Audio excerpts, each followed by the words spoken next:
Hey, retirees. Here we are again at the garden, my garden.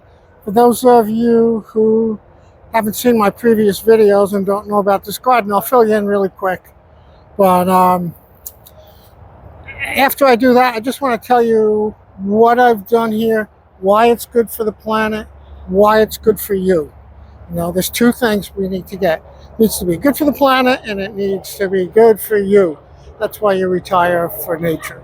So in case you don't know, this is a garden in a public park. Used to be all invasive species. I got permission. I started with a little area, pulled out the invasives. Lo and behold, all these native plants came up, native asters and goldenrod and rudbeckia, a bunch of other things. I have since added to it, and I manage it in that some of the native plants like the goldenrod and the asters tend to get a little aggressive, so I need to remove them so they don't choke everything else out. But other than that, it's on its own, I don't fertilize it. I only water new plants that I put in, and most of the plants are drought tolerant, if not resistant. And I do manage the deer because the deer are really horrible in northeast New Jersey. We have way too many deer. I was here the other day in this little garden. There were 11 deer. And this is March. Wait till the plants start to grow.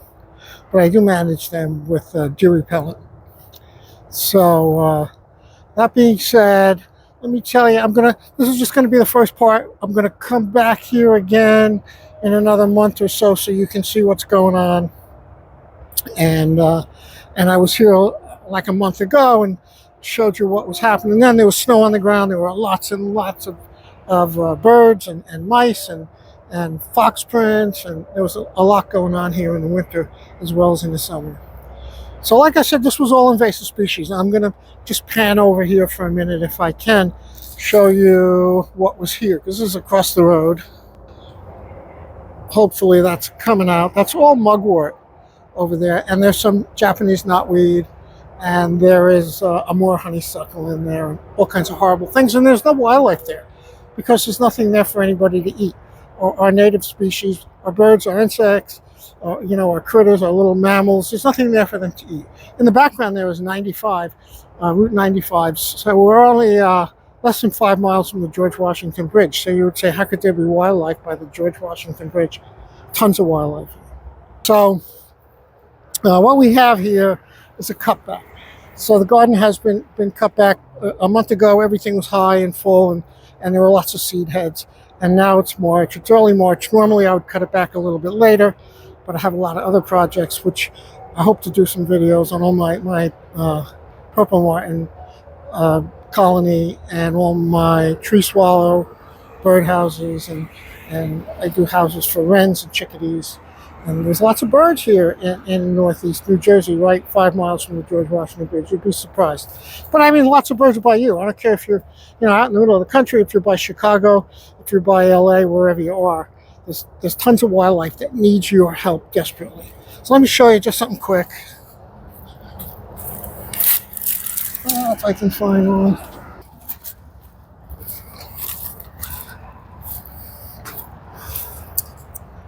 So these are some stalks. I leave the stalks up a foot, maybe a little more. And I know a lot of native meadows, people mow them down all the way down. This is more of a garden. It's not a meadow. And we leave these up for our native bees, our solitary bees. And I'll show you. You can see these are hollow stems, okay? So come springtime, when the bees come out of wherever they are, they need a place to nest, and they will make their nest in these hollows. These are stems from showy goldenrod, or was it stiff goldenrod? It was one of the goldenrods. They make beautiful stems like this, and they will get bees. They'll get these little native bees that are so important for pollination. They're more important for pollination of our native plants than the European honeybees. Most people think that the honeybees are native. They're not. They're from Europe. And they're good. I love honey. We need them, but they do stress out our native bee population because, a hive of European honeybees can have 40, 50,000 bees on it. So if they converge on a garden like this, they wipe out all the nectar and pollen in, a matter of hours. There's nothing left for our bees and butterflies and other insects. So this is good for the planet. Our native species need these native plants. That's all it comes down to, You need to do some homework and learn more about it. And I learn something new every day. This is also good for you, So it's March. It's a cold March. This has been a cold winter. But I'm out here. The sun is shining. As you can see, I'm squinting. I'm breathing in fresh air. My body is making serotonin. You know what serotonin is? That's the feel-good hormone.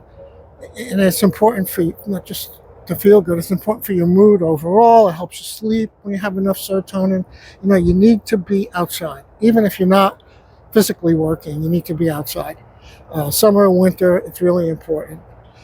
And there's a lot of work here. This is 10,000 square feet now. I can go about another 20,000 square feet, and then this hill will be completely done. But I do a little at a time. This has taken me 7 years to do. So, I do thank the Lord that I'm in fairly good physical shape, and I've been able to do this. I do this all by myself. I just do a little, at a time. I do a little every day. And I learn stuff. I learn so much stuff.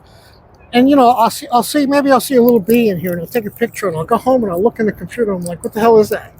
And it makes my brain cells fire up, And there's a ton of research that shows you that you need to do that kind of thing if you are going to prevent a cognitive decline or worse, So hopefully I'll inspire you a little bit. I'm going to end this video. We're going to come back in a month, and we're going to see all the plants that are growing. We're going to see a lot of bugs and birds and other stuff, and we'll see how great this is. So, that being said, I will see you in a month.